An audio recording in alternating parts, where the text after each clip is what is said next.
Hello friends, welcome back to my channel. If you're new here, my name is Tina and I am a software engineer working for a FAANG company in New York City.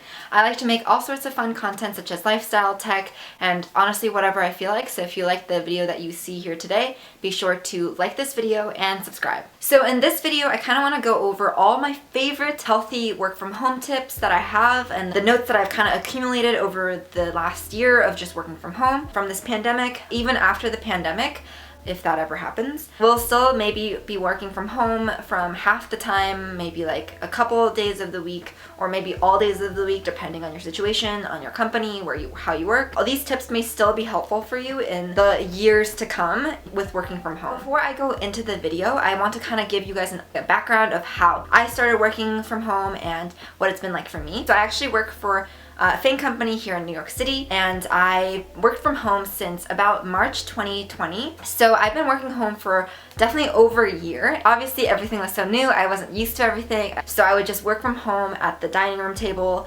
Things would get really cluttered, messy, and then I would just lose it and then come back to it, and it's like knew that things had to change. So over time I became more and more comfortable with working from home, and now I feel like I have the vibe and the beat and like really everything down to have a really successful work from home experience. I wanted to share a couple of my tips with you. Obviously you don't have to follow these tips. These are the things that work for me. So I think it's really healthy for everyone to make their own work from home routines, habits that they can list down and actually come back to and make sure that you are actually hitting all of those tips that you yourself have curated on your own. You can pick and choose the tips that I give you here today. These are also for me to document for myself in the future. If you have any other work from home tips that you personally have utilized over this pandemic, please let me know in the comments below. I would love to hear them and incorporate them to my routine. So the first habit that I love is never eating at my desk. And I think this was a huge problem for me in the beginning of the pandemic. And I still struggle with it from time to time because obviously things can get really hectic, busy. If sometimes I'm launching a feature, I get really stressed and I feel like I can't take a single break and need to have my meal while I'm doing other stuff.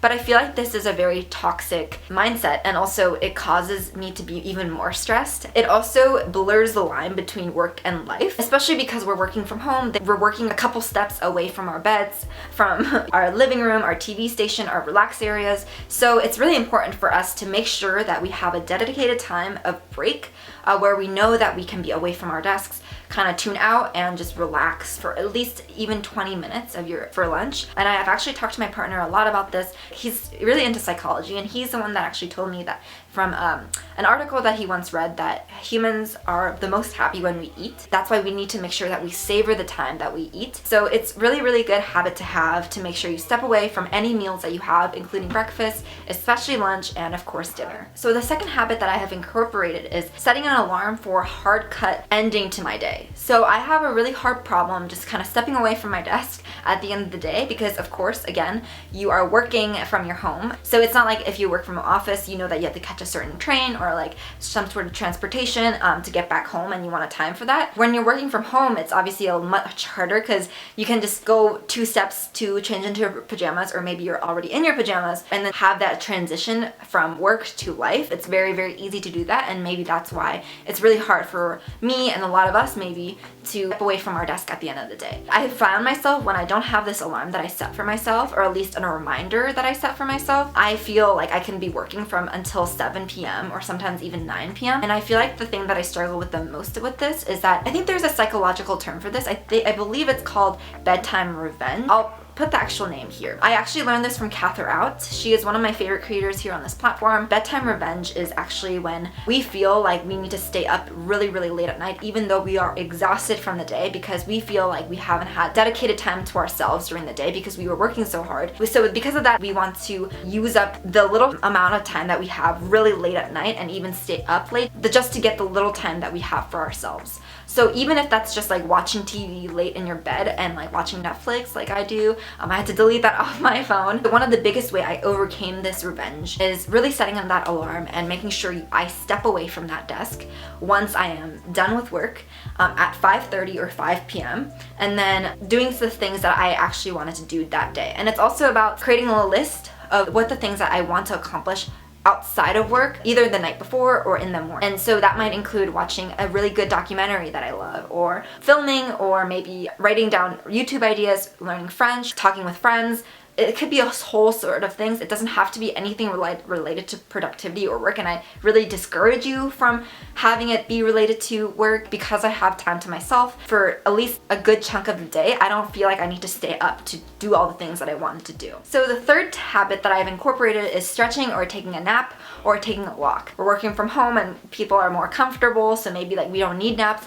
but I feel like we still need naps. Naps are healthy and they have so many cognitive benefits. I'll definitely link those articles that I've personally read down below, but I really want to incorporate naps more often into my routine. If I don't take naps that day, I want to do at least one of those 3 things that I just mentioned, whether it's taking a nap, stretching multiple times, like, or yoga, or taking a walk. Nowadays, it's been really hard for me to take walks because it's pretty gloomy this whole week, but also because I feel so comfortable where I'm sitting and maybe I'm already in my pajamas, like I don't want to change to go outside. Maybe another way to overcome that is just not wearing pajamas to work. It's so comfortable. I always want to incorporate one of those 3 things into my daily routine. It makes me much more productive. Even if I burn out very slowly. The 4th habit I have here is very specific, so it only depends on whether you are on call or not. I picked up being an on-call for my team and wanted to make sure that I kept the line of work and life very separate. Because of that, I specifically asked my team and my manager if I could have a separate work phone that I could use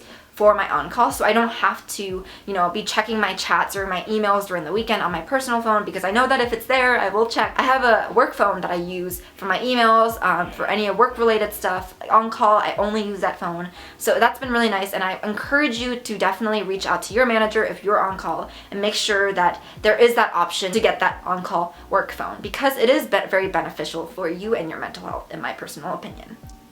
So the 5th habit that I've incorporated into my life is making sure that I have a morning and a night routine that is purely for myself. No matter how late I wake up, well, I guess it depends. If you wake up at like 12, maybe that's like hard. If I wake up at 10, I will still incorporate morning routine into my day. In the morning, I really like to meditate, journal a little bit, even if it's like very short amount of time. Yoga or exercise. Of course, like to walk my little Pomeranian named Airy out for a walk. And then I also really enjoy just drinking water and coffee and reading a really good book for maybe like 10 minutes. It sounds like a lot of things that I'm doing here, but really it only takes like maximum of like an hour. So even if I woke up at 10, I have that time until 11.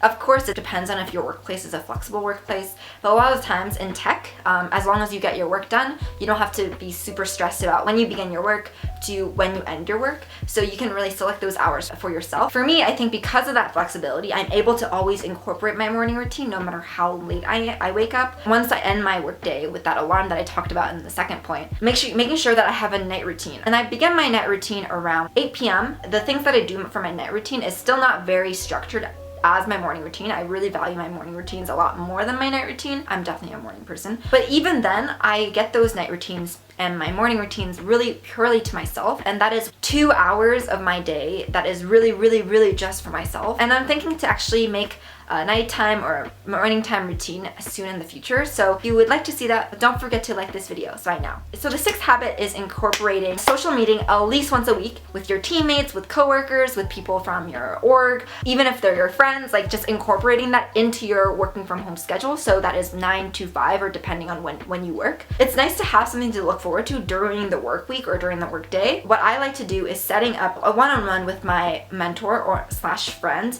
at least every other week. And then between those weeks, I like to have some sort of a social interaction with like a friend or maybe another mentor, a fun lunch with like my TL or some of my teammates. I really like to initiate those just because it's really fun to have something to look forward to and get to know the team.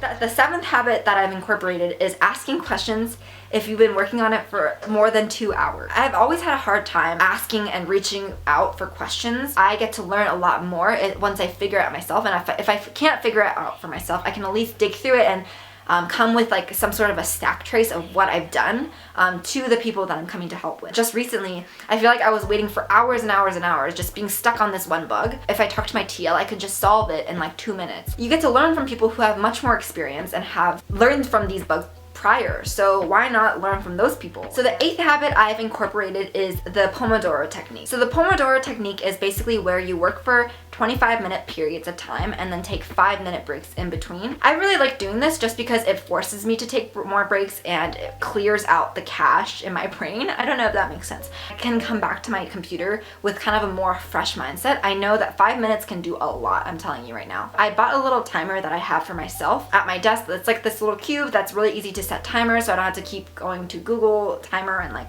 figuring that out. But there are also really great videos here on YouTube that are pomodoro techniques. The only thing about those is obviously they don't loop. I think there is a loop option through YouTube, but it's a little bit annoying when there are ads that interrupt that. But I will link my favorite pomodoro YouTube links down below, so be sure to check that out. So the 9th habit I've incorporated is planning events with your team. If you are still getting to know your team, or if you know your team very well, I think it's very nice to plan a team event. And also, like, people will really thank you for it and appreciate you so much more, especially if you can get reimbursed for the team activities. I've actually planned out a boba making event with boba guys with my team, and that was so much fun, and we got a little boba kit. I got fully reimbursed for everyone's boba kits, and I really recommend doing this. Definitely talk to your manager or the head of your team to see if you can get your supplies reimbursed, and your teammates will really thank you for it. And the 10th and final habit that I've incorporated into my life is developing a 5-minute reset routine or a calming routine. It really depends on the person and the day and how you feel that day. I have a couple things that I can do within that routine. It's not really a routine because it may change from time to time, but I have a certain bank of things that I can do for that 5 minutes. So that could include meditation, going for a really quick run around the block where I live, just drinking a whole glass of water, breathing exercises, jumping jacks. Come up with your own reset routine just to have it as a go-to anytime that you're really stressed or really experiencing high pressure. So that's something that's really helped me during this routine, because I know that even though we're working from home, it's still a pandemic. There are so many things that are going on in the world and it can be super stressful. Of course, if you're having a panic attack, maybe that will be different for you. Calling someone, getting help. This routine is really only for if you just feel like stressed. This should be all for you and what works for you. This is something that works for me, but it doesn't mean that it will 100% work for you. So be sure to switch it up and kind of curate your own list of habits that you want to do. All right, everyone. So those are my 10 healthy habits that I've incorporated from my working from home experience. I hope that this video helped you all out in curating your own list of healthy habits, and maybe you've already incorporated into your life. Either way, let me know down in the comments below what you've done during this work from home period and which habits of yours have helped you the most. I would really love to incorporate more of these healthy habits into my own life. Please also let me know if you're interested in any other video ideas, any more software engineering ideas, if you like lifestyle content, productivity content, any kind of content that you would like to see from me, just let me know in the comments below. Don't forget, if you like this video, make sure to give it a thumbs up and subscribe. I'll see you guys next Monday. Bye!